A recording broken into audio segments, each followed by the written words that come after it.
Yo, yo, yo, yo, yo, what's up? If you're tuning in, I appreciate it.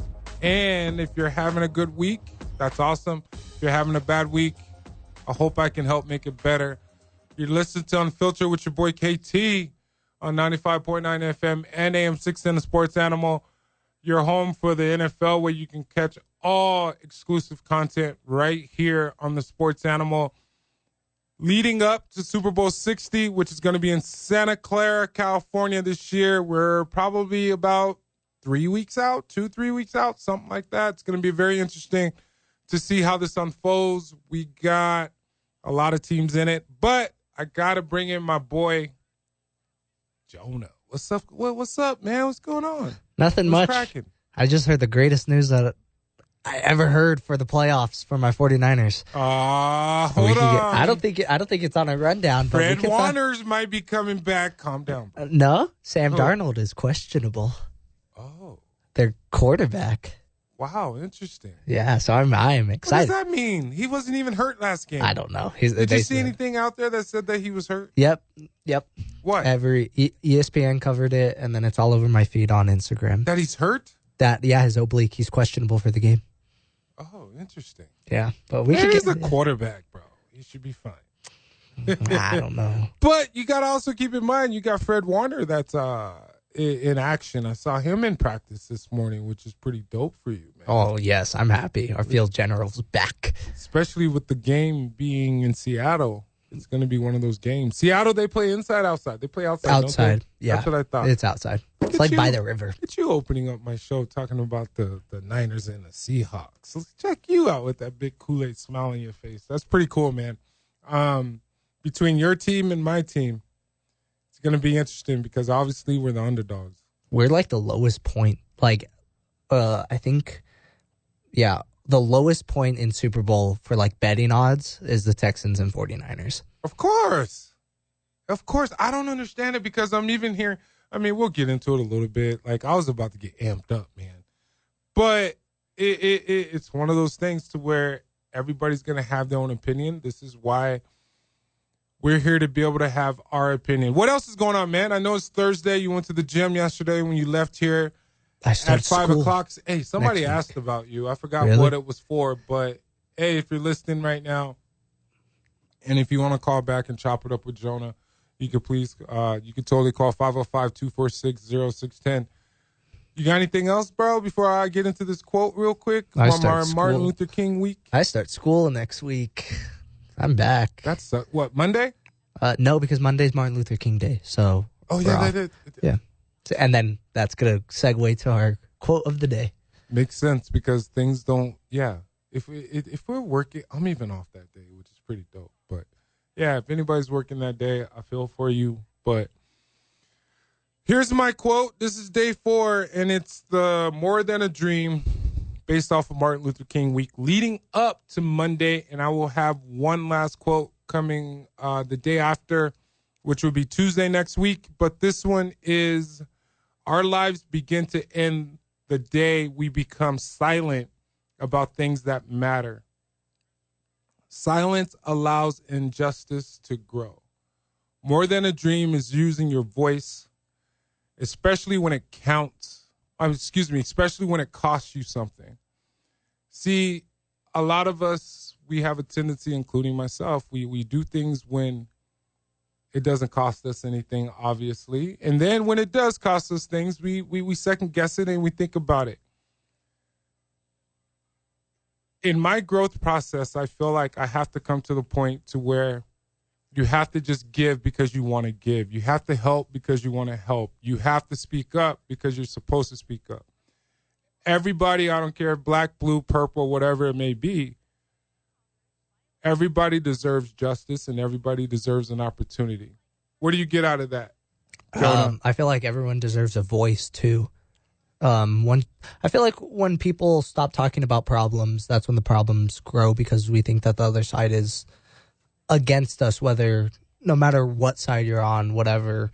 I feel like we need to start talking again, and even if you disagree. Well, there's this thing about too much talk. What happened to putting in action? Action creates results. Results turn into happiness. You know what I mean? But obviously, when it comes to our world and how things kind of happen, it doesn't happen that way. But like I said, the way that I try and move, and this is how I'm going to continue to move, and I think the people that know me know that I do this, and I stick to what I say that I'm going to do when it comes to moving the right way, especially when you're trying to create a path to be able to bring awareness to certain things that need to have a focal point on. Just like me saying the Albuquerque Police Department, right? I represent them in the community. I go out there. And I was just at the Del Norte Rotary luncheon the other day here in Albuquerque, and I spoke and I said, hey, not every officer is the same. It's the individual. Not every officer is the same. It's the individual. So I don't know if you got anything else, Jonah, before we take this first break, before we get into some sports and some action and like what's going on. You got something for me? No, I think we explained it perfectly between the quote of the day. That's pretty cool. Yeah. Hey, at 4:30, I am going to have our intern athletic director on, Ryan Berryman for the University of Mexico. He's coming on for 30 minutes with me. After this break, me and Jonah are going to come back. There's a lot of different action going around in sports. One big coach hire. He's getting paid a lot of money, and he deserves it. And we're going to jump into some NFL stuff, talk about our Lobos coming up, playing against San Diego State this weekend. More action coming. You're listening to Unfiltered with your boy KT on 95.9 FM and AM 610 The Sports Animal. You're listening to Unfiltered with your boy Kenny Thomas on 95.9 FM and AM 610 The Sports Animal. Your home for the NFL, which is brought to you by Hyenas Comedy Nightclub, which is now open in Albuquerque at Winrock Town Center. You can visit hyenascomedynightclub.com/Albuquerque for more information.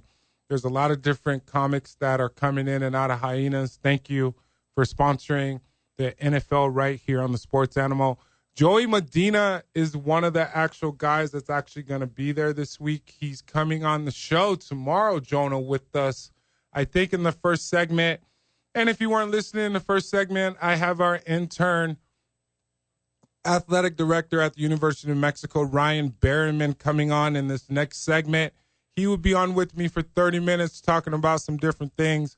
Obviously, the search for our next athletic director is out there. We're going to talk to him about that. He will get the opportunity for that. But come on, man. John Harbaugh goes into a meeting yesterday with the New York Giants, and he comes out with 5 years, $100 million, putting him in the same category with coaches like Andy Reid, and you got Sean Payton, and they're making $20 million a year. This is a guy that was with Baltimore for 18 years. I feel like this is deserved. When you're around that long and you put in your due, and he's done that, being with the Baltimore Ravens as long as he has. There was multiple teams out there that wanted him. There's still some teams out there that still need coaches. So it's going to be interesting to see how it unfolds. You got Mike Tomlin out there. But come on, Jonah. We all kind of figured that John Harbaugh would go to a place where he had a quarterback with Jackson Dart, got a nice future. Scatterboo, he was hurt, but the future looks very good for the New York Giants. It's a prime time market for, I feel like, a primetime coach. I would not expect him to go anywhere else to a certain extent, but there was word out there that he might be going to the Falcons, where you got Matt Ryan there that's up in the front office. There were some other NFL teams that obviously need coaches, but I like the fact that he landed here. We got a caller. Who do you think? Who's the Giants fan? I should have known. I know. I was going to ask for him. Dan, my boy Dan. Yeah, Dan's on. I'll put him on. Yeah, bring him in. What's up, Dan? Yo, Kenny, how you doing, man? Man, I'm good. I'm happy for you. Quick, this hiring Harbaugh and any new coach in the NFL doesn't guarantee you anything. It's not that this guy's going to bring the Giants. Maybe they'll get to the playoffs. Maybe they'll play over 500 ball. It's going to take a few years for them to get somewhere. And that's the thing that Giant fans and everybody else, that's fair. You're going to have to deal with. And the same thing with all these other teams that have lost their coaches. Just because you're getting a new team, a new coach, don't mean you're going anywhere. So we'll see what happens and everything. I'm going to call tomorrow on the football, Kenny, but you're going to have the interim athletic director here for UNM coming in, correct? Yes, this next segment, he'll be with me for 30 minutes. What's up? Okay, this is what he's got to do. He's got to invest in a big giant hammer and a box full of nails. And the reason is this. At the end of the season, he's got to hammer down them coaches and players so they don't run out the door. Yeah. Okay? That's all I got, my brother. You have a wonderful day, man. Appreciate you, man. Look forward to hearing from you tomorrow. Appreciate you, Dan. Dan's all the way from New York. We know he's a New Yorker. He loves his Knicks. He loves his Giants. I agree with Dan from the perspective of, it's a rebuilding process, just like what's happening in Baltimore with John Harbaugh leaving. It's rebuilding. It comes with the process, but you got to have a foundation. Like, think about the Raiders right now. They don't have a coach. They don't have a quarterback. Obviously, you think the Indiana dude that's about to play, Mendoza, that's about to play in the College Football National Championship game on Monday. But it's about rebuilding. These coaches these teams that need coaches, it's always about rebuilding. And I'm only saying this from my perspective. When it comes to the NBA, I don't know if you follow my career, but I'm going to throw this out there, Jonah. I don't know if you know this. I had 10 coaches in 11 years. 10 coaches in 11 years. I had one in Houston, and I had 4 in Sacramento, and I had 5 in Philly, Sacramento. So it was a total of 10. It was always something new. It was always a change, man. What's your thoughts on what Dan said about Harbaugh and the New York Giants? I think I totally agree. And there was a stat that I saw, and it was a coach that goes to a different team has never won the Super Bowl. Ever. Ever? Ever. As long as, like being associated with that team. Going to, like, a second team, so, like, how he coached for the Ravens. If he's there for, 5-10 years on that second team, they've never won a Super Bowl. Yeah, there's never.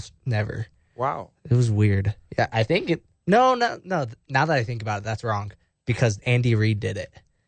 If you think he went from the Eagles and then to the... Oh, no. He didn't win one with the Eagles, so no. So, I'm going to rephrase this. That someone who has won the Super Bowl with a different franchise has never won one with another franchise. That's fair. Yeah, so... And if you know different, Jonah, he's young. He's 22, you guys. You can call or text your boy 505-246-0610 if you think Jonah's wrong, or if you have an opinion about just the situation with Harbaugh going to the Giants. Rebuilding is a part of the process, and the fact that I like loyalty and I like history, right? I'm old school. So Harbaugh, 18 years, to me, it's a foundation. He knows what he's doing. For him to be with the team for a certain amount of time, or a coach to be in the league coaching for a certain amount of time, it shows some type of culture, I think, and I feel like the Giants need something because they have nothing. And I'm pretty sure our guy John Harbaugh will teach Jackson Dart how to slide instead of trying to act like he's a running back, man. I don't know what's up with that. I heard that someone made a bold prediction saying that Jackson Dart's going to win the MVP next year. What? Yeah. I can believe it. What? What are you talking about? He had Malik Neighbors for one game. He had Cam Scatterbo for 4 weeks, and he still put up 24 touchdowns. Still. And they have the 5th overall pick. Yeah. Another weapon for him. Yeah. So they have a really, I wouldn't say good defense. They have a decent defense. Their pass rush is really good. So yeah. Get this, man. Yo, go ahead. No, you could go. Yo, I'm checking out the text line. I can't believe I have no text. But at the same time, if you want to call, you can pick up the phone, 505-246-0610. Hey, yo, let's jump to the NBA with some of these scores last night. You had the Raptors play the Pacers. They won 115-101. Man, there's a lot of action as far as the NBA is concerned. You got the Cavs that played the Sixers and beat up on my Sixers 133-107. Donovan Mitchell had 35. Mobley had 13 rebounds. I was watching this game last night, and in the fourth quarter, Cleveland was up by 40. 40 in the fourth quarter. Like, looking at your face right now, you don't even know what to say to that. It was one of those. It was one of those things to where I switched to the Mountain West Conference because there was 2 games on, which I'll get into here a little later. But 40 points, man. Sometimes those things just happen, but it's unbelievable how a 40 points NBA game in the fourth quarter. It's unbelievable. We got our Bulls. The Chicago Bulls took on the Utah Jazz. The Bulls won 128-126. The Bulls started out pretty hot. They kind of cooled off a little bit right now. The Pelicans beat the Nets 116-113. Pelicans, man, that's a whole fire over there. But we got our guy Zion that's playing a little bit of ball. He's actually playing right now. He's healthy. Very interesting. And then you got the Nuggets that are going through some changes right now. They beat the Mavs 118-109. Jamal Murray had 33 points. I think Jokic is still out. Don't hold me to that. I did not check out that game, but I think he's still out. He's a key factor.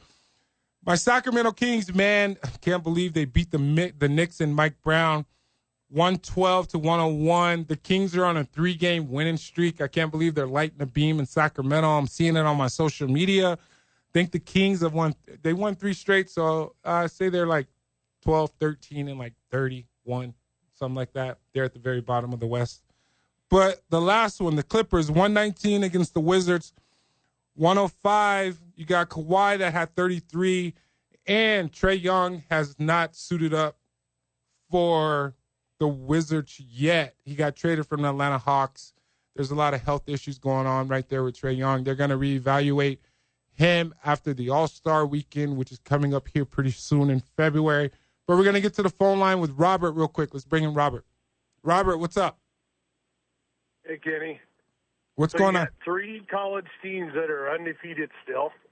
Yes, Arizona. Arizona won last night. They didn't have a good shooting night, but they still won.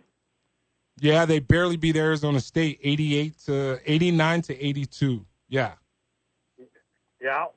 So my question is, what are your thoughts about all this gambling junk that's going on? Oh yeah, I'm about to get in. Point shaving and all that good stuff.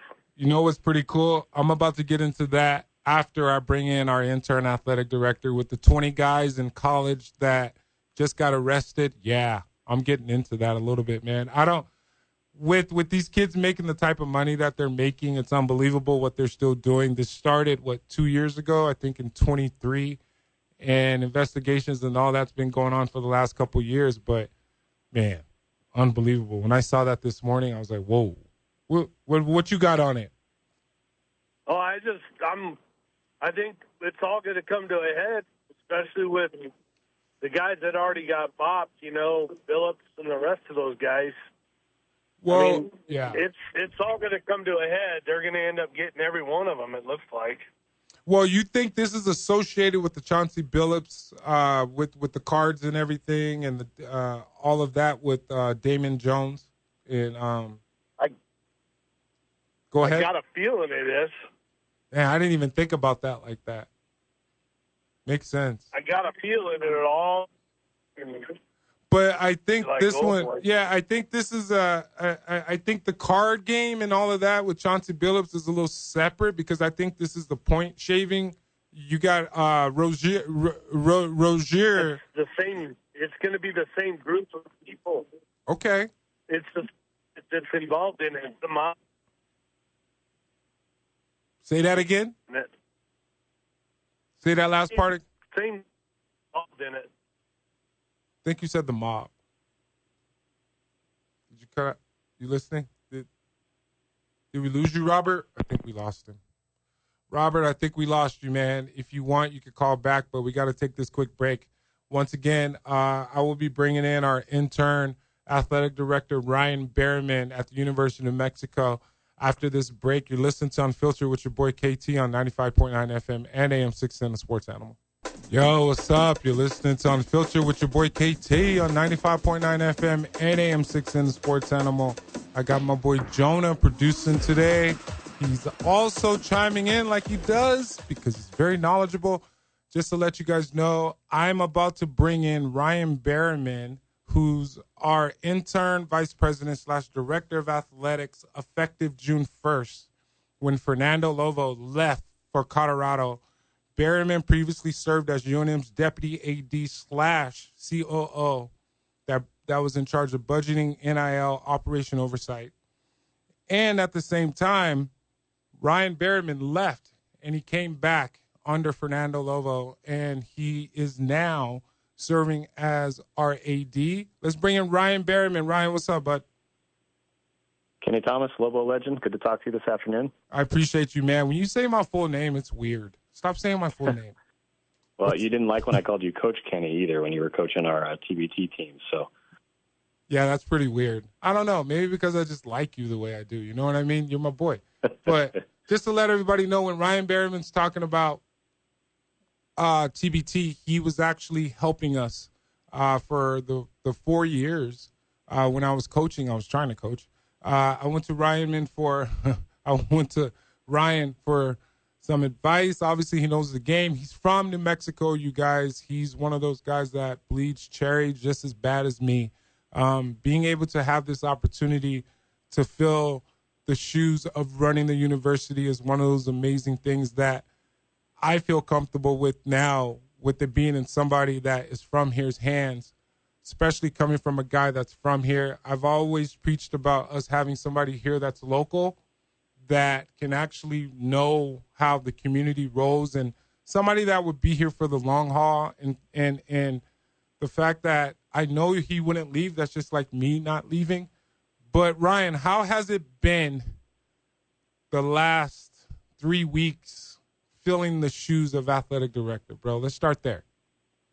Yeah, it's a good question. It's certainly been hectic, but just an amazing opportunity, and very, very grateful for the opportunity. You know, I care deeply about this place and the people here, and we have an amazing staff. And, you know, really the goal has just been reminding everyone that's here that everyone played a part in the success that we had in the last year, and what a special year it was. I mean, you look back and we didn't lose a game at home in men's basketball or football in 2025. Our cross-country teams finished 2nd and 4th in the nation. We finished highest in the Mountain West with the number of conference championships, with 6 in the previous academic year. So just reminding everyone of the role they play in that. And, it takes a village, and we've got a good one for sure. Well, obviously everybody is worried, I'll say it, because Fernando brought in Coach Eck. Fernando brought in Coach Olin. And it's one of those things to where I just had Dan call in from New York. He's like, I know the athletic director's calling in, but what's the plan on keeping the coaches and keeping the players? Even though I see players re-signing, and Coach Eck is on a 5-year deal till 2030, but obviously there's no guarantee. What's the plan on keeping the coaches, man? Yeah, totally fair question. And I mean, there's always a special relationship between a coach and the athletic director that hires them. There's no denying that. You know, it's a special bond when someone takes a chance on you and gives you an opportunity, and you really go through a lot of firsts together when a coach is hired by an AD. So there's no denying that. It's a very real thing. But with that said, you know, when we break that down a little bit, Coach Eck, it was vital to get a new contract in front of him as we were wrapping up last season, and that's something that Fernando and I and the rest of our team really prioritized to make sure that he felt valued even before the season ended, that he knew that we saw the impact that he had on this community, on this university. So that was a huge milestone to get that done with Coach early on, and it shows our belief in him and his belief in this place as well. So that was one. And then, you know, as basketball continues to roll, I mean, how much fun are we having in the pit? The other night against Grand Canyon, the second half was just electric. But you know, I was in the boardroom when Coach Olin interviewed, and he left the room, and we all knew that we were going to kick ourselves if we didn't hire him when we had the chance. And it's just amazing to see the success that he's had. And so, you know, just continuing to give him the resources to be successful and be competitive. I mean, that's our job as administrators, to make sure he has what he needs to win. Well, obviously, people are asking when it comes down to NIL. Obviously, with the session about to start, Coach Eck is going up there on the 20th. he's been speaking very strongly about needing more money. What's the process of you guys going up to the session this month and trying to get some more funds to be able to bring in some more players, obviously for football, basketball, and, to be honest, other sports as well? Yeah, I really appreciate you asking that question, because the support that we get from the state is just vital to what we do. And for the state and the elected officials to see that and continue to invest in our athletic department and athletic departments around the state is just vital. I mean, we just couldn't do it without their support. So, when we look at what our priorities are for the next month ahead, we have two different really avenues that we go down. We have kind of our operational dollars. That's the money that the state provides us to operate and to fund our programs. And then we pursue capital outlay for projects, for facilities. And that's where we're really pursuing money this session for University Stadium. I think the excitement and having it packed this year also highlighted a lot of the challenges that we have with the stadium that was built in the 1960s. So that's a priority for us. We're going to search for a little money for our softball facility and some money to upgrade some video boards in the pit. But the stadium's the big one for sure.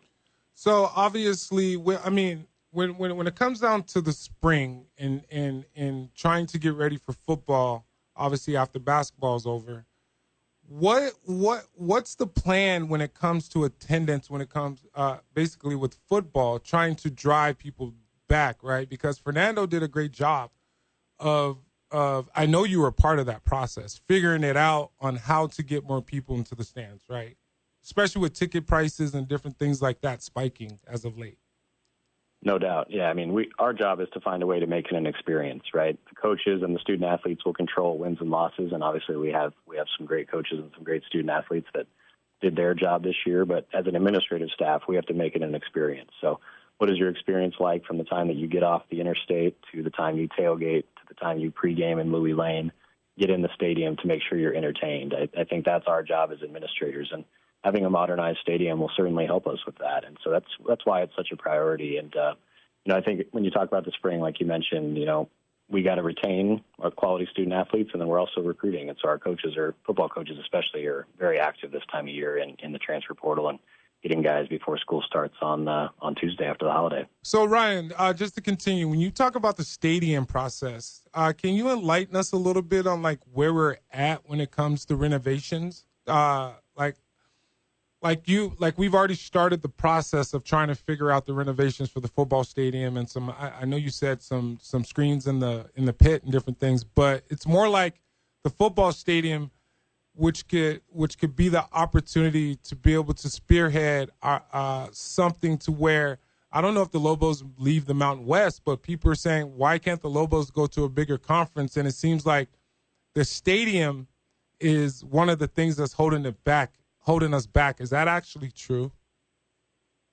Yeah, I think for anybody that's been to games and other venues or, gone to see the Lobos on the road, you can see very quickly when you walk into a stadium what kind of investment or priority facilities and football in particular are just by walking in. Yeah. That's something that we're very mindful of, that sometimes the only thing a visiting fan or a rival fan will know about us is what our facility was like when they came to watch a game. And so that's very real. There's no denying that for sure. And we engaged a national architecture firm that's known for renowned stadium design in October, and we've been working since October on ways that we can phase in improvements at the stadium. And, Kenny, I'm breathing a little easier today because that plan's finally done. I got it here on my desk, and I can't wait to share it with some folks next week in Santa Fe. Oh, wow, that's dope, man. Hey, can you stay with us for another segment? Take a little break? No doubt. Okay, we'll take a quick break. Hold on. We'll be right back. You're listening to Ryan Berryman, our athletic director right now at the University of New Mexico. Got some more questions for him. Jonah's going to come back and ask him some questions as well. You're listening to Unfiltered with your boy KT on 95.9 FM and AM 610 The Sports Animal. You're listening to Unfiltered with your boy Kenny Thomas on 95.9 FM and AM 610 The Sports Animal, your home for the NFL. If you missed past the episodes, you can catch your boy on YouTube. Just search Unfiltered with Kenny Thomas. You can go to all the podcast platforms as well and search Unfiltered with Kenny Thomas. And you can follow me on social media, Kenny Thomas NBA. I'm going to bring back in my guy, Ryan Berryman. What's up? Kenny Thomas, I'm here. Hey, I appreciate you for sticking around, man. And Ryan is our intern athletic director at the University of New Mexico. He's an unbelievable human being. Ryan, I just had a caller call in from the break, and they had a question, and they said, basically, do you see any type of realignment when it comes to the Mountain West Conference? I think they might be asking if the Lobos could possibly go to another conference, or possibly with – no, I think that's what they mean, going to another conference. I'm just paraphrasing. What do you think about that? Maybe a big – I mean, not necessarily a certain conference, just in general when it comes to some of these bigger conferences, I think. Yeah, totally fair question. I think when you zoom out and kind of look what's happened the last few years, these things typically start to happen. I'm talking about realignment when media rights contracts with conferences approach expiration. And so when you join a conference, you're going to grant your rights to all your games on TV to that conference, and then the conference is going to go sign a television contract for your rights. And so when you look at the Mountain West in particular, that contract was expiring this upcoming June for the current version of the league, and that's kind of what triggers a lot of the movement, not only for the Mountain West, but for other conferences that are in a similar predicament. So when you look at just holistically what this means, we've signed our grant of rights to the Mountain West through 2032, and so if you look across the country, pretty much every media rights deal in America expires in 2030, 2031, or 2032 when you talk about college sports. So when you look at what's on the horizon or what's in the future, the next 5 years are vital to how people perceive us kind of the next time this may happen. Hey, Ryan, this is Jonah, the producer. I have a question. I'm kind of a bit biased. I ran track at UNM for 2 years. And I know that like cross country and track and field don't get like the coverage I feel like that they really need, because I feel like they're one of, if not the best athletics part of our, I guess, program, because they've won so many national championships, like with Hopton Samuel, and we got second at nationals, and then our women going to 4x4 in nationals. So what is your like idea to push more of like cross country and track and field into like the main spotlight? Yeah, I really appreciate the question. Our track and cross country program are, some of the best in the country. I mean, it's evident by what they've been able to accomplish, not only this year, but over the test of time. And I think, if you saw last year, we really prioritized keeping Coach Gosson here. And similar to the way we, provided a new contract to Coach Eck, keeping Darren here was vital to the importance of track here and the future success of our program. So that was a clear investment from the university into our track and cross country program. We got to do more. We can always do more to promote them and their success. But I will say, we're in a position now where we do have NIL opportunities through the university for some of our track and cross country student athletes. And awesome. I think if you look holistically across the country, I don't know how often you would see that. So it's certainly a crown jewel here at UNM, and we want to continue to position them to compete for national championships. Yo, Ryan, there's a text here. Somebody texted me, said, with some teams leaving, shouldn't the Lobos be front runners to be one of the best of the remaining Mountain West teams? ? Obviously, we're supposed to say yes, but what's your thoughts on that with the Mountain West Conference right now, as far as like where it is, especially with the teams leaving next year? Yeah, I think as competitors, right, we always want to be in a position where we're the front runners in every sport, no matter what the conference. But to the question specifically, I think, there's no denying that we'll be one of the better resourced, better supported, biggest fan bases in this new version of the Mountain West. And we need to use that to our advantage however we can. And I fully expect all of our programs to be in a position to compete for conference championships across the board. Wow, nice. Ryan, just to let you know, Jonah, my producer, he goes to UNM now.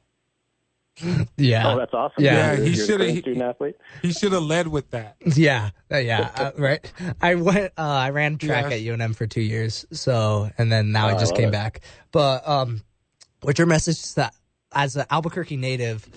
What's your message to Albuquerque now that you're the athletic director? Great question. Yeah, I really appreciate that question. As a New Mexican, I grew up in Sandia Park in the East Mountains, and I think even as a kid, before I even went to UNM, I saw the power that the Lobos had in this state. And I think people, whether they went to UNM, whether they live in Albuquerque, no matter where they are, I think we all look to the Lobos as a beacon of hope, as something to put us on the map as New Mexicans. At least that's how I fell in love with the Lobos. I remember listening to games on the radio when I was on the bus in middle school. And, that's how I first fell in love, because I felt like people were talking about us. They were talking about New Mexico. And to me, that's the most powerful thing our brand can do, and continue to inspire young people in our community and be a positive influence on our university, city, and state. Man, I hate to throw this out there, but obviously that search for the search went out for the national search for the athletic director here. I don't know how that process works, but I'm going to be posting on social media as much as I can. How does that work? Are you going to be applying for it as far as the position as athletic director? And how does that look?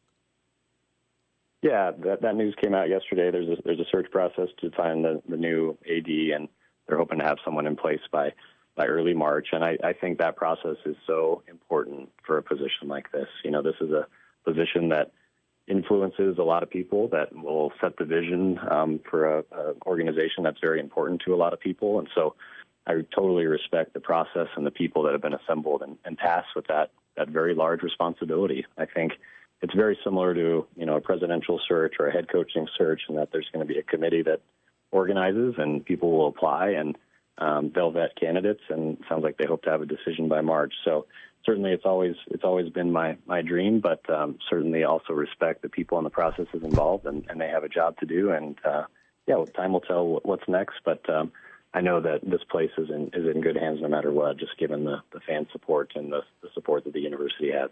Hey, Bud, one last thing, man. We need to do some more with the alumni, and whatever I can do to help you, I got your back. As soon as you get this position, I'm going to do it. I don't have that much pull, but I got a voice. And my mouth is always going to speak Ryan Berryman, just to let you know. I got you. Is there anything else you want to add before I let you go, Bud? Well, I think just to your point, Kenny, next Saturday, the 24th, our men's basketball game versus Nevada is our men's basketball alumni weekend. So I hope you're there. I hope we can get some of your teammates there. We got a few things up our sleeve for that one, for not only alumni but for our fan base as well. So wow. Our creative team has been working on that, and I'm really excited for that one. It's going to be a 90s night in the pit. So, Kenny, I think you were on some good teams there in the 90s, if I recall correctly. Oh my God, Ryan. You're like, people like you are the reason why I had some of those amazing teams, 18,000 every game. And man, it's one of those things to where I'm very blessed. And 4 years, man, I only lost 3 games in the pit, but yeah, you're my guy. You got my vote. And not only are you my guy, but you might as well throw me a couple tickets in there, man. Rather than me texting you, I'm gonna say it online right now. Ryan's my go-to for tickets, you guys. Even before he was our AD, he's that guy. So I appreciate you, my dude. Yep, Kenny, love to have you in the pit anytime, and hope to see you guys next week with a couple games on the schedule. So thanks for having me on. Hey, if you need a referral for that interview, you need me to show up with you, I'm there. I got you. Have a good one, bro. Thank you, Ryan. Thanks, Kenny. All right, bye. Thanks, man. Bye. Yo, Eric Strauss just walked in. He's going to kick it with me for the next hour. But, Eric, that was Ryan. We got like a minute and a half or so. But that was Ryan Berryman, our intern athletic director. He's one of my boys. He left for a year, came back under Fernando. Fernando went to Colorado. He's that guy. Just give you a little bit of insight. They just headlined. They opened up a nationwide search. Trust me, yeah. Yeah. We know. So I'm wondering if that's...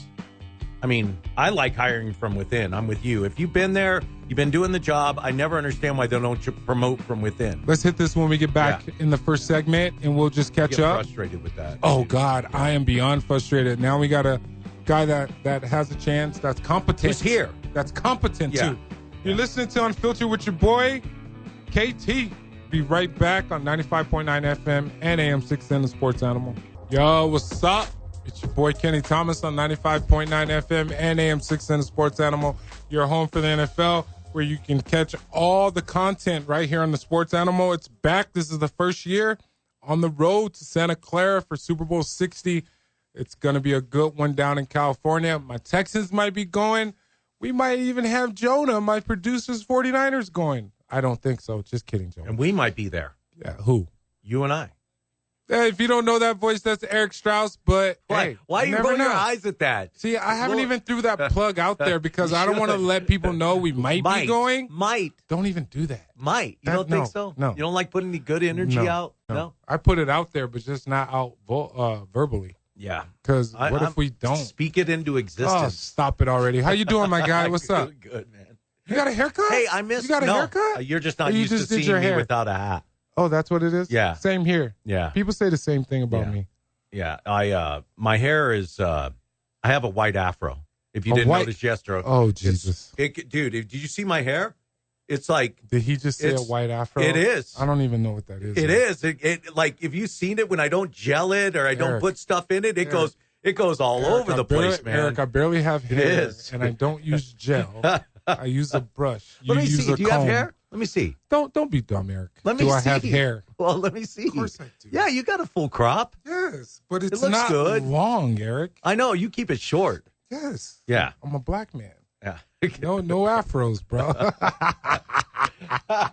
Yo, I got the ringer's here. The ringer's here. That's Eric's ringer. The ringer's here. That's Eric's phone. The ringer's. Jonah's the one that started calling you the ringer. Calm down. Tell Jonah to calm down. Okay. You can't tell me to calm down on my show. I know. Good. Anyways, let's talk. Yo, let's talk about Ryan Berryman, who you just talked about. You're a local, and I'm one of those guys to where when you have a guy that's second in charge, when your first in charge comes for 1 year, 12, 13 months, and he dips out, why not give it to somebody that's here local and invested? And knows the system. He grew up. He's from and had here. good mentorship last year. He used to watch me play when he was a kid. There's no reason not to hire that guy. What? But why do they open up for a nationwide search? They're just going to spend more money. They should have just locked down. See, the thing about it is with me working for the government, I have government contracts. I work for the county. Now I work presently for APD, our Albuquerque Police Department, right? Yeah. And there comes a time to where there's a process. You have to put it out. Even with this show, when 2 Men, 2 On, those two guys were here. Yeah. From 4 to 6. Yeah. They were gone. You have to put it out. Yeah. That's what I'm thinking. I'm hoping I'm assuming that's what it is. But you think about a lot of our border regions, because that's what they've always done. Yeah, but it doesn't feel like that. See, but the thing about it, no, of course it doesn't. Because you're from here and we typically know what it is. It feels like when you're from here, they're trying to think there's greener pastures is what it feels like to me. Always. Yeah. Always. Which I get that feeling, but I think you have a kid who's here. He's doing the job. He had good mentorship. If that AD was good enough to go after 1 year, didn't he train him really well? Right? Well, Ryan Berryman was already good. Nothing against Fernando Lobo, but Ryan Berryman was always good. So there you go. See, but think about this. Let me tell you something, Eric. Yeah. I've had the chance since I left UNM in 1999. Yeah. Imagine how many coaches have been through here. Yeah. I've met more than half of them. Yeah.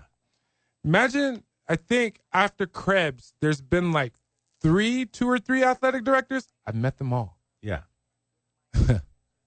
But did it impress you? Did it stand out to you? Impress what? Yeah, I don't know. That's my point. Yeah. Impress what? I'm being sarcastic. Yeah. Impress what? Yeah. Ryan Berryman has been the same way from day one with me. He treats me like a human being. He doesn't talk down to me just because he's in a position of power. Yeah. Some of them dudes over there talk down to you because they're in a position of power. Yeah. It's not like I take it, but I'm just telling you, man, it's just we need a solid foundation to a certain extent. Yeah, you can even keep him on the same salary. I'm not trying to speak for Ryan Berryman, but I know he would take the same salary just to get the opportunity. Yeah. And then that money saves us money. Can go to the players. NIL. All of that. Tell me I didn't just make a good point. Yeah, and you have it wrapped up. No, it's a very fair point. Right? So and he, he's not going to do anything stupid. He's just going to continue because things are going good right now. He's going to be consistent. And the nice thing about it is he has a great runway right now. And you bring in a new guy and he'll want to grenade everything and make it his. And, You never know. You got a whole mess. And then he's going to bring in his people. And then his salaries, and then here we are. It's a revolving door. Yep. And I'm telling you right now, I know. Stability. I know. Yeah. I've seen them. I've talked to all those athletic directors. Yeah. And they all boo-hoo, bah-ha-ha-ha to my face. Yeah. But when it's time for action, I feel like Ryan Berryman will make action. That's all I'm saying. Go ahead, bud. I think it's a solid case for Ryan Berryman. He seems like a great guy. I don't know him personally, but like I said, I just to kind of put a bow on that. Yeah. Hire from within. Hire loyalty.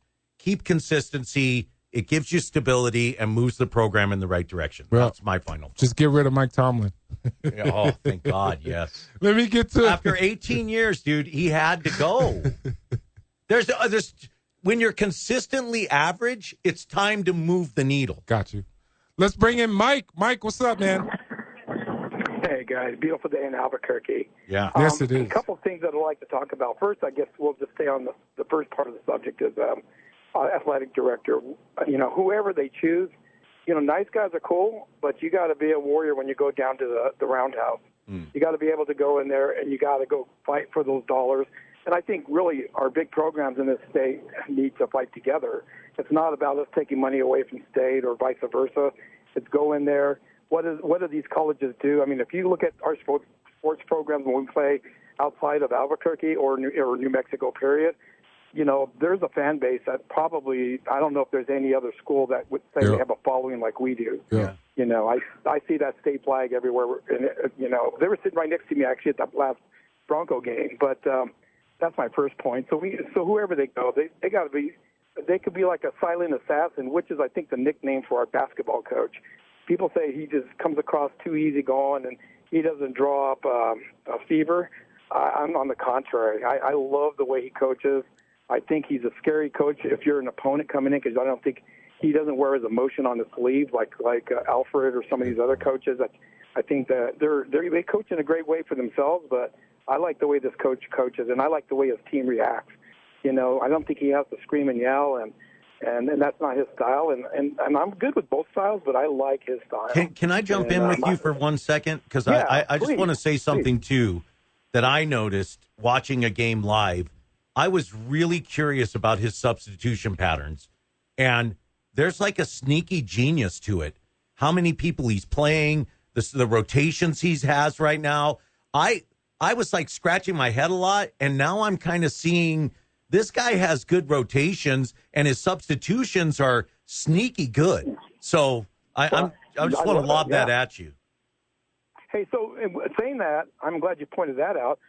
I mean, how many times you've seen him basically 4 players going in? I don't know if he's done 5 yet, but I've seen like, holy crap, there's 4 guys coming in, and every bit they play hard or harder than the guys that are whipped going out.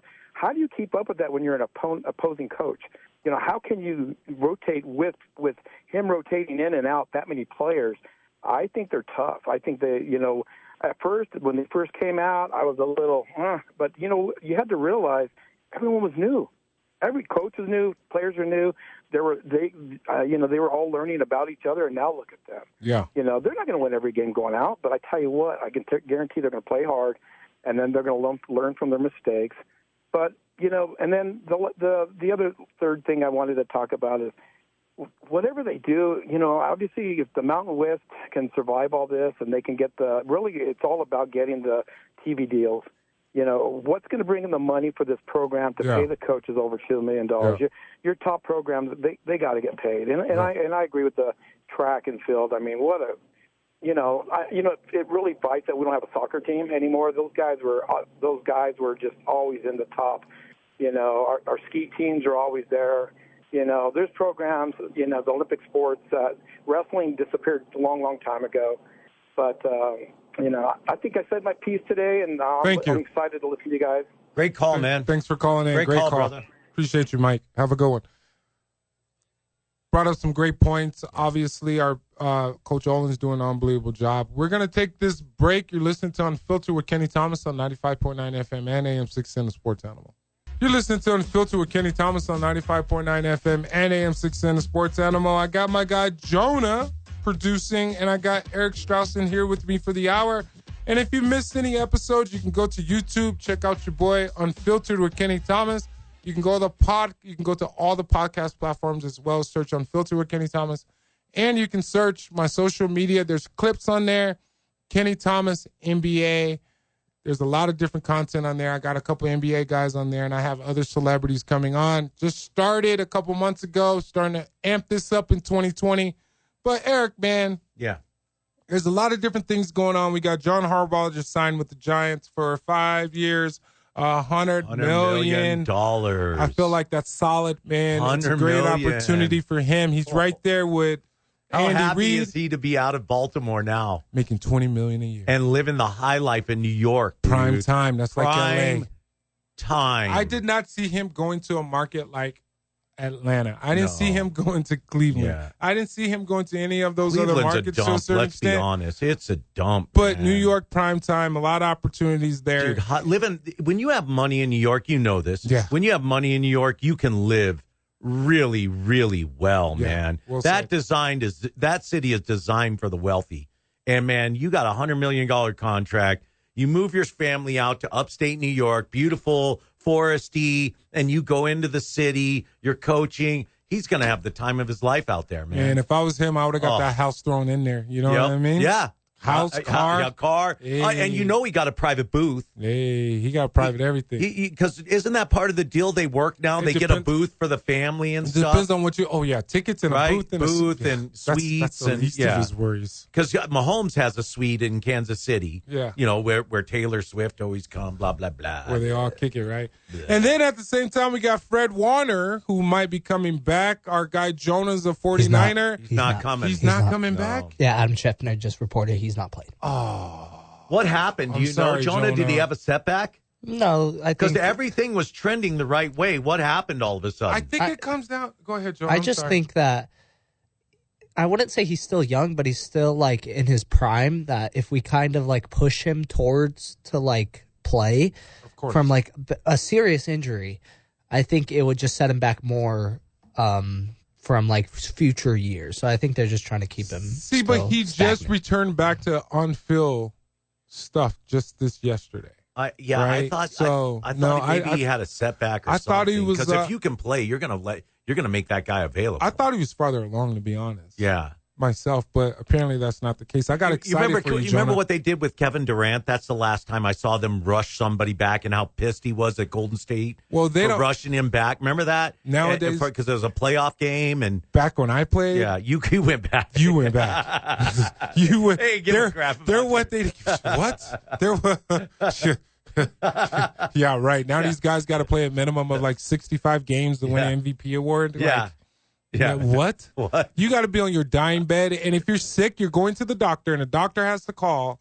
You got to have a valid reason, unless you're the Allen Iversons of the team. You know what I mean? How are they getting away with this now? Is it just How? soft now, or the players run the league, or Soft.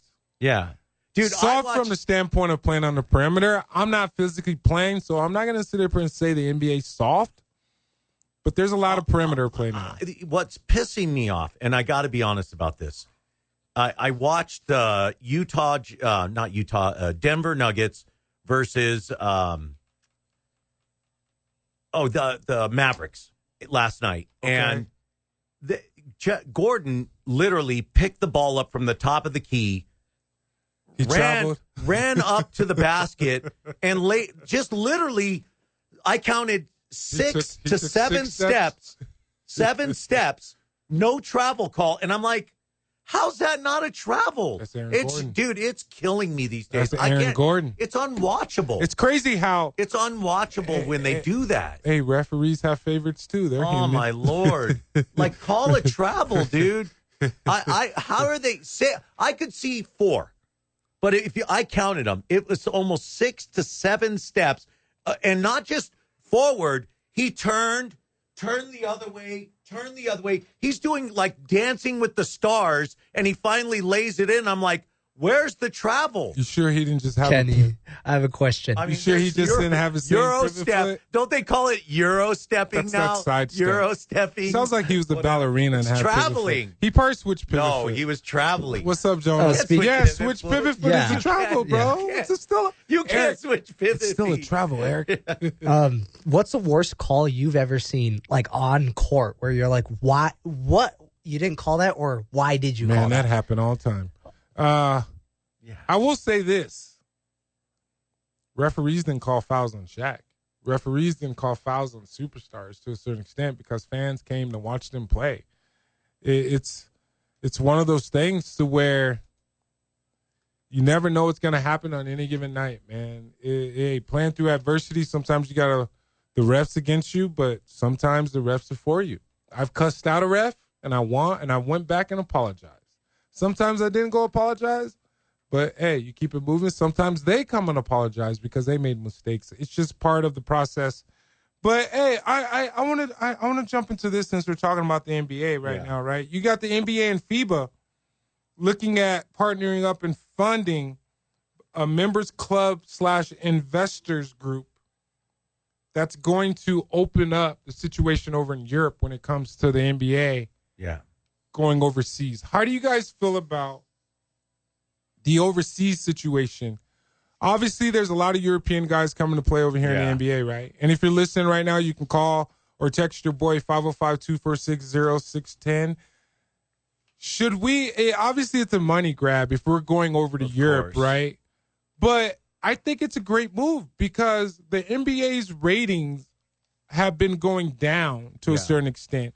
So now you got Adam Silver, the actual commissioner for the NBA. Mm-hmm. He's trying to impact and figure out how they can get viewers.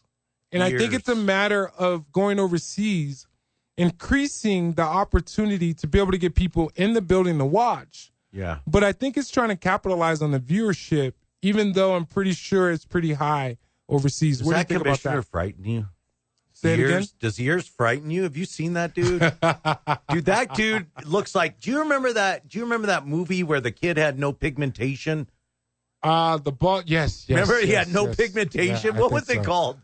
I forget. But that's what Adam Silva looks like. Was it to powder? Me. Powder. How do I know these things? Powder. And just to let you guys he know, looks like powder with big ears. Just to let you guys know, Eric is white. You guys, I'm black. Yeah, it was his thing. Not red. No, I'm just saying. Anyways, but I'll tell you what. Who are the best players in the NBA right now? Are they Americans? Of course. No, they're not. No, they're not. Come on, no, man. they're not. I paused. Yeah. I paused. They're not American. Calm down. That's part of the problem, isn't it? So, okay, but who are you guys talking about? Who are you guys talking about? Wemby? You talking about Wemby, Giannis, Luka? Who else? Luka. Okay, so there's maybe the Denver Nuggets center. Okay, so there's maybe 10 Jokic, guys. Jokic. Come on, there's maybe 10 guys. But they're the top. Listen, Eric. So you guys are telling me right now, that there's at least 10 Europeans in the NBA right now that are at the top of the league, but you're telling me that the top 5 guys in the NBA are European right now? Are not American. They're fair. Not. That's fair. Jokic is not American. He's probably the best basketball player in the league right now. Can anyone stop him? I don't know about that, but who do you like? Shay's not American. Oh yeah, he's Canadian. Shay's Canadian. Yep. So you just instantly think because he's black, he's not Canadian.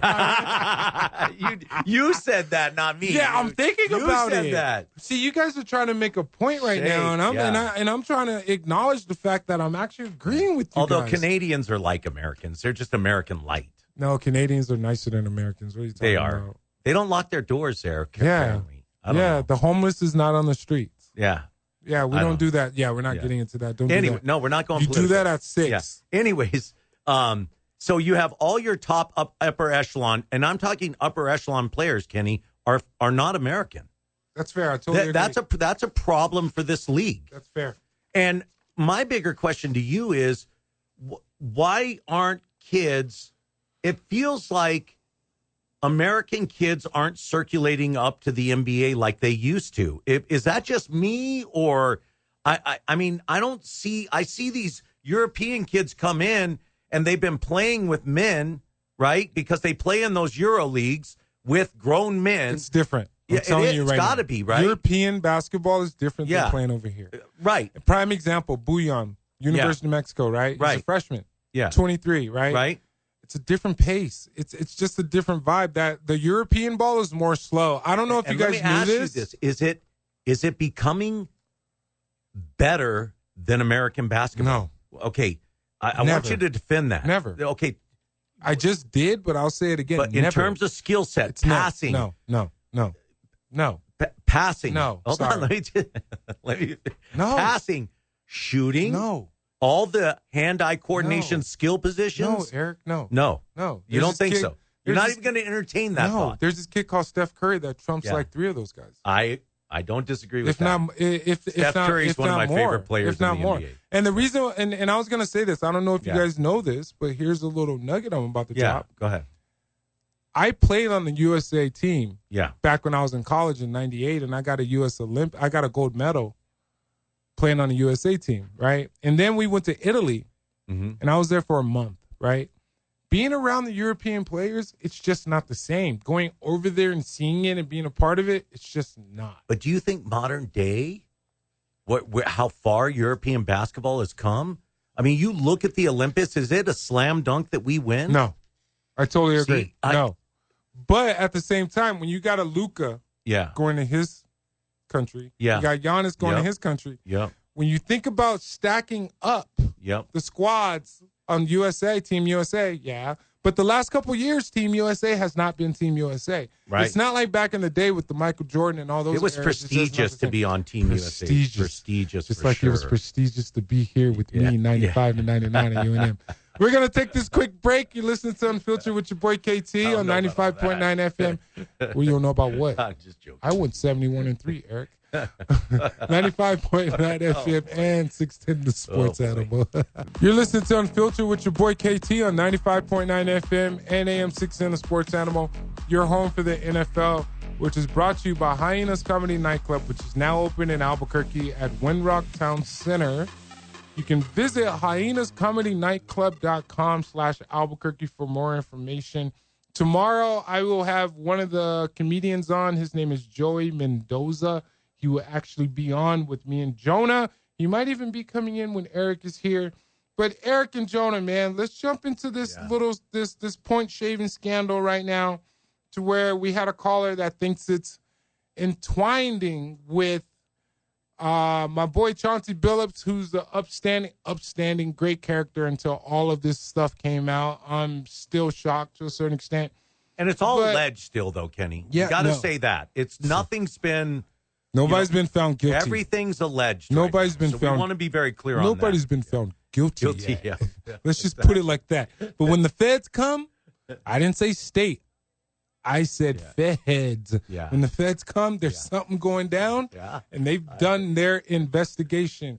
So there's 20 men tied to a point shaving scheme involving 39 Division I players across 17 programs and at least 29 games from 2023 to 24 through 2024 to 25.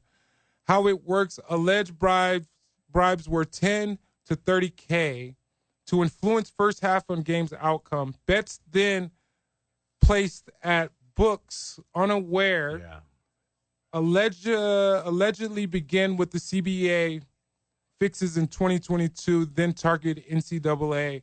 Some of the schools are Abilene, Texas, Alabama State, Buffalo, Coppin State, DePaul, Eastern Michigan, Fordham, Kennesaw State, LaSalle, New Orleans, Nicholls State, North Carolina A&M, Northwest State, and so on. This is unbelievable, man. Do you notice it's none of the heavy hitting programs?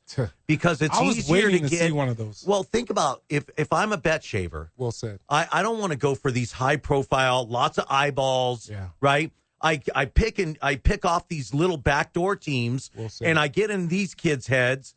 They don't have the NIL money. They don't have the budgets. So you get to those kids, and those teams play the heavy hitters, and then you rig the games. Man, it's actually genius when you think about it.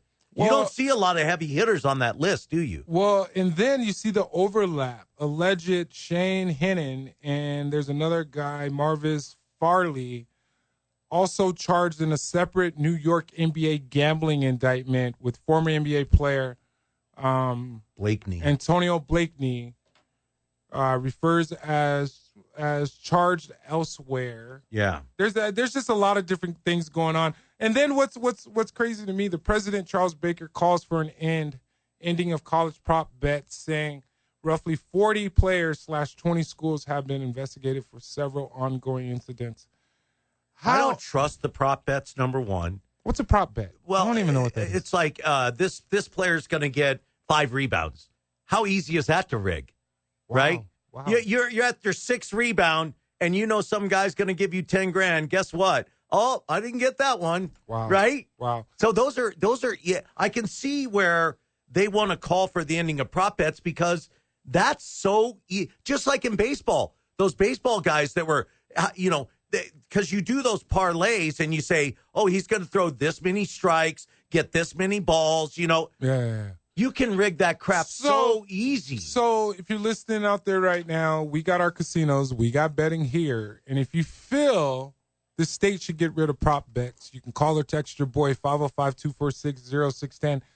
It's just amazing to me how the influence of outside people, whoever that may be, can come in and allow to get in some kid's head. I get it, it's money, man, but jail time and your freedom is more valuable. Well, okay. But these kids are making money. These kids are making money already. How many of these kids are going to see jail time? I mean, honestly. What? They're not. How do you come up with that? This is federal. I agree, but it's going to be first. This is illegal. Record. Look, let me tell you something. This is illegal. This is where those commercials they come in with the NFL gambling, blah blah blah blah blah. No, I get it. Federal crime. I get it, but what I'm saying is, do you think any of these kids are going to see hard time? I mean, honestly, big time. Time is time. Time is time. In federal, you do every. And then read that text we got, because that's another layer to peel that onion right there. See, now this is another side. I just got a text. It says, Kenny, how about referees? It's hard to imagine they are all clean. Some calls make you wonder, Terry. I totally agree. NBA, I think during your time, wasn't it? Oh, yeah. That one ref that was rigging games, what was his name? Do you remember? Dennehy. Yeah, Dennehy. Pat Dennehy or something. Right, like that, and he was rigging games. He got caught. You know what? Hey, you know what's crazy? I got a big photo in my house in Sacramento, and he's in the background in the photo. Calling you? Yeah, he's just standing there. I'm shooting a layup. Yeah. And did you ever feel like he was unfairly reffing your game? I don't know particularly Did you ever scratch your head and go, what that bleep is going on? I don't know particularly him, but come on, man. Was there some time where you're like, those are the ones when I'm cussing out a ref. Right. And then they have to take it because they knew that they were wrong, right? Yeah. All of that has happened. I love the story you told about Shaq where they ain't here to see you. You know what I mean? Yeah, just what Eric is talking about. I think I've told this story a couple times, but just to make it short and quick, I was in Houston, and it was my rookie year, and I happened to get in against Shaq, and we're at the free throw line, and it was at the Compaq Center in Houston, and the referee called a foul on Shaq, and I was like, and I've had some moments in my career, even at UNM, like going in on some refs, right? That's different.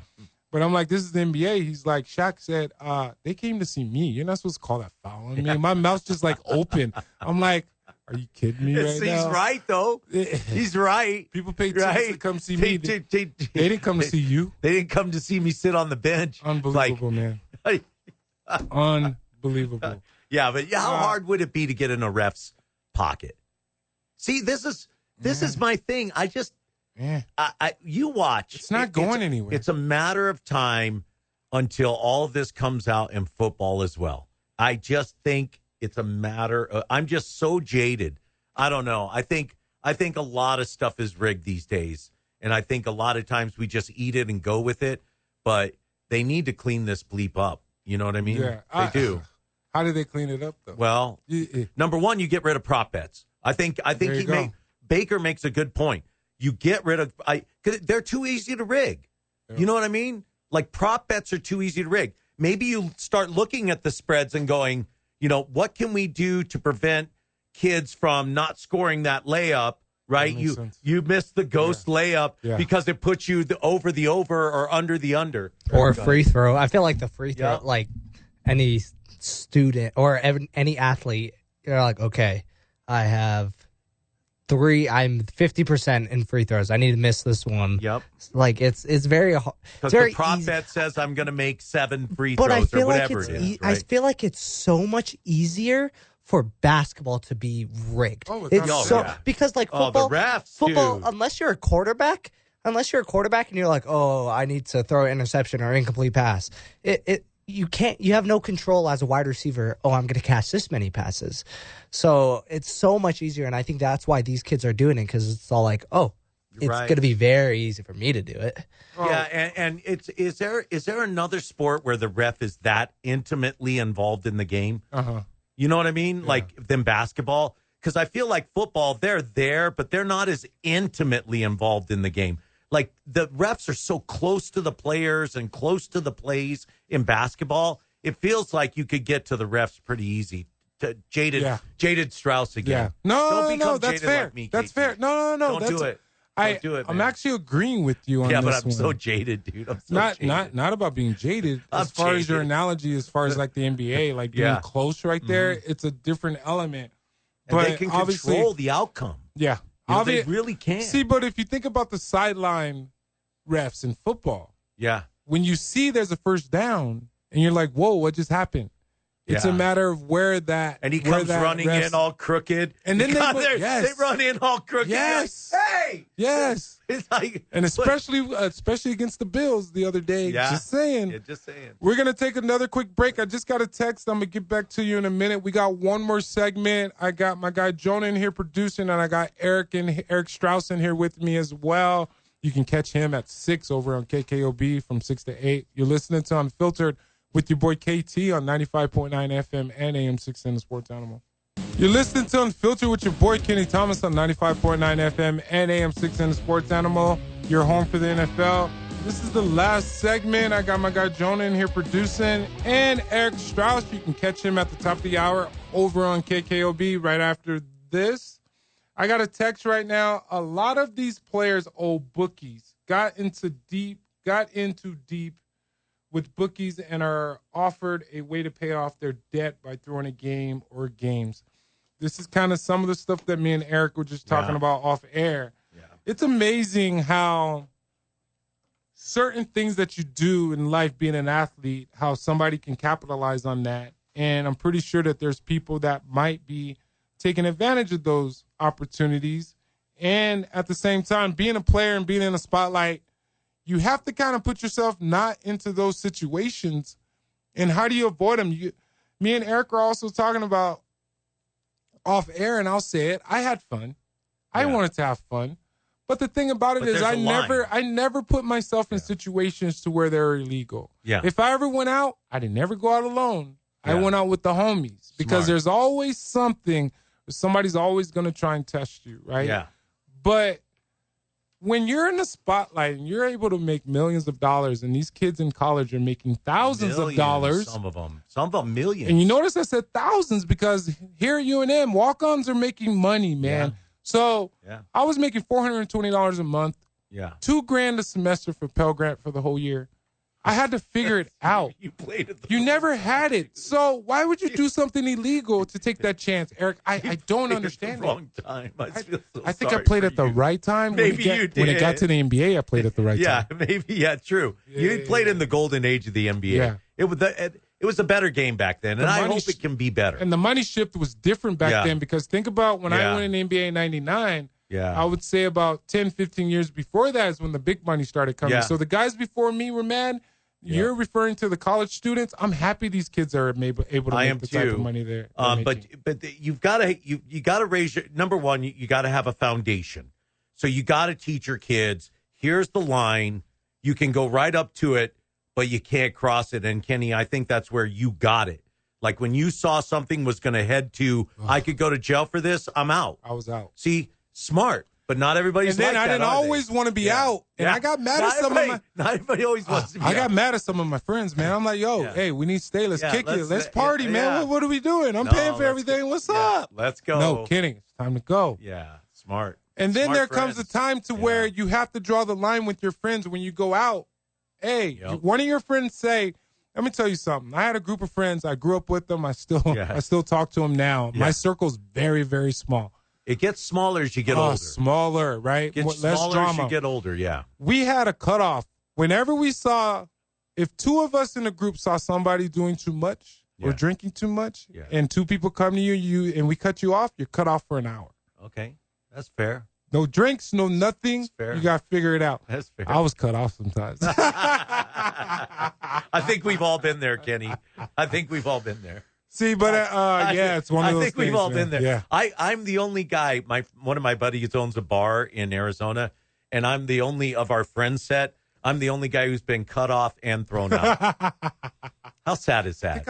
I look at him and go, "What's the point of having one of my best buddies own a bar if you're going to bounce me?" He goes, "You're always welcome back, though." But you got to go for the night. You got to go for the night. No, you can wake up and come right back. Yeah, you can come back, but not tonight. Yo, hey, some of these hey, I got another text right now. Michael Jordan. Michael Jordan, baseball, right. I don't know what does that means, mean. But was he throwing? Do you think he? I know what he means. What does he mean? I think there was allegations that he went to baseball because kind of some of the betting stuff was closing in on him in NBA. And I think a lot of people say he left the NBA to avoid the kind of betting scandals and stuff and chase his baseball dreams. You know what's out there? Hey, the word's out there about LeBron allegedly. James.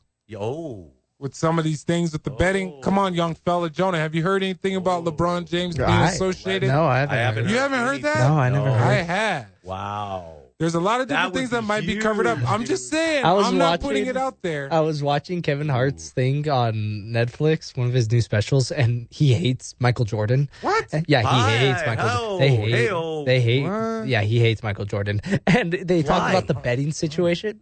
Apparently, it was just mean to him, but they talked about the betting situation. Oh God. Yeah, he talked about the betting situation, and he was all like, "Michael Jordan." I asked him about the betting stuff, and he said it was just a hobby. See, that's why he didn't open up.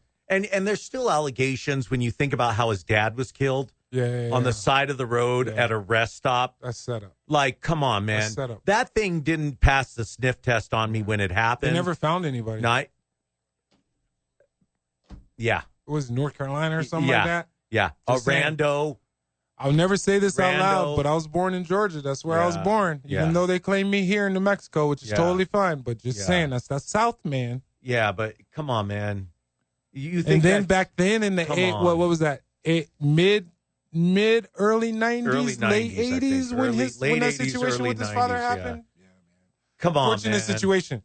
You know, there's a lot surrounding Michael Jordan, and you know he's a big gambler. If you watch any of that documentary, you can tell that is a gambling personality. Alpha male, wants to win everything. I don't care if they're throwing coins against the wall.